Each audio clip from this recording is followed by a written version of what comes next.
So I'm here at TCT 2014 in Washington and looking at some of the abstracts presented for peripheral disease. One that caught my eye was the interluminal versus re-entry device for the subintimal revascularization of SFA disease.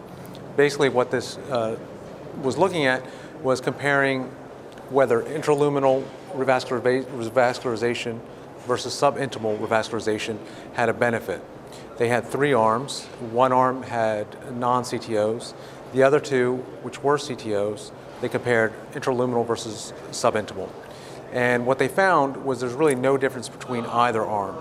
Whether you had a CTO or non-CTO, at the end of the day, they both had significant in-stent restenosis rates. My take on this was that it really doesn't matter how we get through, how we open up that artery.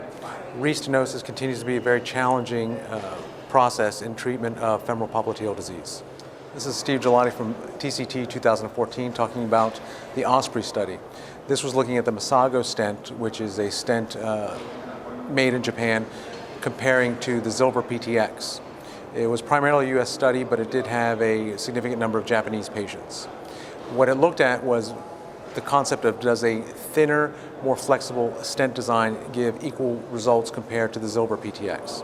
And what they found is that the results were comparable when regards to primary patency. I think the interesting thing about this trial was that there was a statistically significant decrease in the rate of stent thrombosis. My take home from this is also anytime we add something to a stent, there's always a possibility of reaction. So I think the idea that perhaps with the newer generation of metallic stents, we may be able to get away from any type of coating, I think is an interesting one. This is Steve Gigliotti from TCT 2014 talking about the I'll Be Back trial. This was a registry in Michigan looking at 47 hospitals and trying to see the pattern of patients coming back for interventions with peripheral vascular disease. What they saw was that of 1,831 patients, 17% had multiple interventions. Interestingly, 7% were interventions on the same area, whereas the majority were on different areas. Actually, 75% had work needed to be done on a different area. They looked at the rates of treatment, whether it was balloon angioplasty alone, balloon and stenting, or atherectomy and balloon angioplasty, and they were similar across the board.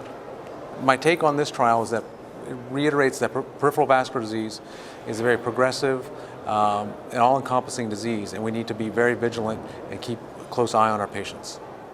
Thank you.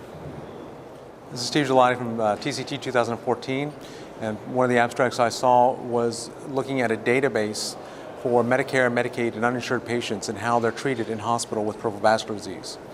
The prior studies have shown that patients on Medicare, Medicaid, and uninsured don't get as aggressive treatment for their peripheral vascular disease.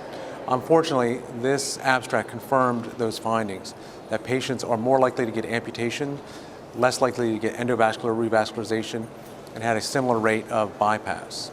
I think what this abstract confirms is that we need to be more vigilant in caring for these patients, and that unfortunately we need to not let insurance status cloud how we treat our patients.